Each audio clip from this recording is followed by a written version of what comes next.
بسم الله الرحمن الرحیم. السلام علیکم ملګرو. نن د اردو ګرامر کې به نن موږ لفظ او د لفظ اقسام وایو. ټیک شو چې لفظ څه شی دی او د لفظ قسمونه کم دي. ټیک شو دا به نن موږ سټډي کوو. اولنی راځو موږ لفظ له. ټیک شو چې لفظ څه شی دی. وی لفظ حروف کی مجموعے کا نام ہے. لفظ چې دی دا د حروف د مجموعې نوم دی. جب हर حروف تهجی کو جوړتے ہیں تو لفظ کله چې موږ حروف تهجی راوځي کوو نو د هغې نه زموږ سره لفظ جوړیږي. مثال په طور الف ها میم دال دا موږ راوځي کوو نو موږ له څه شی راکو احمد راکو. ټیک شو پا را دا موږ راوځي کوو نو موږ له څه راکو فر راکو. با کاف را یا دا څلور ټکي موږ راوځي کوو نو موږ له بکری راکو. او ها اوږده یا چې موږ راوځي کړه نو موږ له हेरा को. ठीक show in चारों मिसालों में जब हम इन हरूफ को जोड़ा तो एक नया लफ्ज़ बना. लफ्ज़ दरअसल आवाज़ें यानी बात करने को कहते हैं. लफ्ज़ों چې وای دا زمونږه خبرو کولو ته لفظونه وای. जो हम बातें करते हैं तो लफ्ज़ निकलते हैं. कल چې موږ خبرې کوو نو دا زمونږ د خولې نه لفظونه وځي.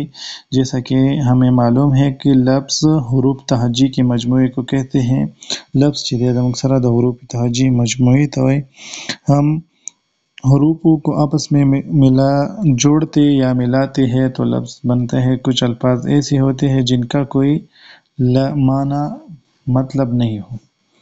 زمونږ سره څه لفظونه داسې چې د هغې به معنی او څه لفظونه به داسې چې د هغې به څه معنی نه. اس لحاظ سے لفظ کې دو قسمې ہیں. په دې لحاظ سره زمونږ سره د لفظونو دوه قسمونه دي. د لفظونو زمونږ سره دوه قسمونه دي. یو ته موږ وایو چې دا زمونږ سره کلمه او دویم ته به موږ وایو چې دا محمل دی. کلمه با معنی لفظ کو कहते हैं چې کله د یو لفظ معنی نو هغې ته به موږ وایو چې دا زمونږ سره کلمه ده. جن کا कोई मतलब हो माना मतलब भी. अगर आप गौर करें तो अपने रोज़मर्रा कमंगा गौर को पर रोज़मर्रा ज़िंदगी की जमंगा दिसी लफ्ज़ों राजी चीज़ागे सिर्फ 100 लफ्ज़ों माना भी और 100 ब माना नहीं. ठीक शो ये सब मानेदार लफ्ज़ है. दा कलमा चीदे दा जमंग सरा टोल मानेदार लफ्ज़ों भी मतलब दागे बखामखा माना है. ठीक शो महमल वो लफ्ज़ है जिसका अपने कोई माना न हो बल्कि मानेदार अल्फाज के साथ इस्तेमाल होती हों.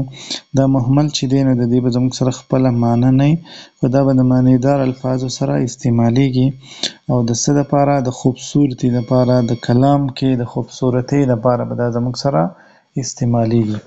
لکه اوس موږ وایو فانی وانی. فانی وانی کې زموږ سره د وانی لفظ چې دی د دې څه معنی نشته نو دې ته موږ وایو چې دا زموږ سره محمل دی.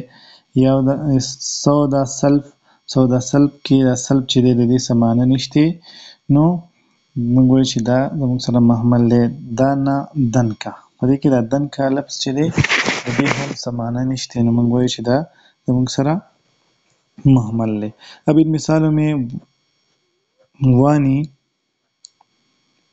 قلم ولم. ولم چې دی وانی سلب تن کا دا زموږ سره محمل دی و د دې څه معنی نشته. قلم چې دی فانی سودا دا زموږ سره الفاظ دي. دا څه دي کلمه دي ځکه چې د دې زموږ سره معنی شته. د کومې چې معنی نه وي هغې ته به محمل وایو. کومې چې معنی نو د هغې ته به موږ کلمه وایو. لکه بات چیت کې بات چې دی زموږ سره کلمه ده. چیت چې دی نو زموږ سره محمل دی.